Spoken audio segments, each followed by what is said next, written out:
Okay, we are going to demonstrate how to perform the draw sheet transfer here with Charles. And Charles is going to act as a patient who does not have head control. This is the hardest way to perform this transfer because you have to keep a pretty close eye on someone's neck as you're moving from one surface to the next. We want to make sure that we're all set up to do the transfer. We've already got our draw sheet rolled up and ready to go.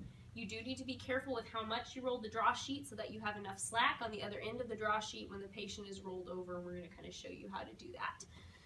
When we position the draw sheet, we're going to make sure again that we've got enough length to support Charles's head as we're transferring from our higher surface to our lower surface. And just as a note, when you're able to or when you have the capacity to raise or lower tables or bed heights, you want your transfer surface to be about 1 to 2 inches below your starting point. So what we're going to do is we're going to go ahead and come over on the other side of Charles here, and I would talk to Charles if he was conscious and say, Charles, we are going to move you from this bed to this bed, and what we want you to do is keep your arms crossed. If you need to help the patient cross arms, you can certainly do that, or you can have one person keeping an eye on the patient.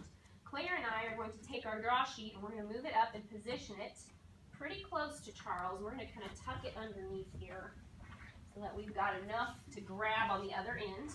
And we're going to just have him. That's perfect, Jeremy. Jeremy's going to lift and roll. Now there's a couple of things before we move him over. You can keep the lower extremities extended, or you can actually bend them up into hook line depending on what makes it easier for you and the patient to actually complete the rolling portion.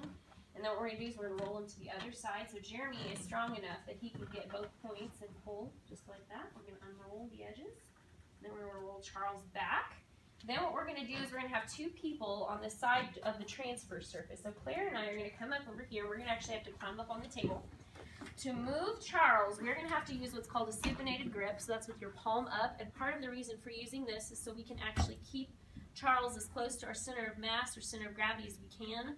When you're doing a pronated grip, you're doing more of a pulling maneuver, and this can be a little bit more stressful to our back. So we're going to use our supinated grip.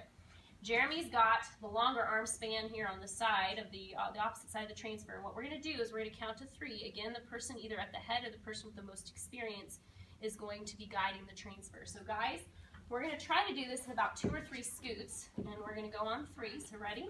1, 2, 3. Okay.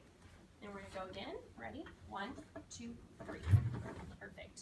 Okay. And then Claire and I have enough room where we can get over the side. We're going to do one more. Ready? 1, 2, 3. Perfect. Right there. So his head stayed pretty well supported. I don't know if you guys could see that. I probably could have been just a little bit closer to Charles when I was completing my portion of the transfer. But overall, it felt pretty easy, right, guys? We had pretty good support. Jeremy could, or depending on your height and depending on the length of the transfer surface, you could use a stool to stand on, or you could actually climb on the table. Again, the main thing is keeping an erect spine and not causing any issues with too much trunk flexion or putting too much stress on your upper body. And Charles is stable, so now we can go ahead and close.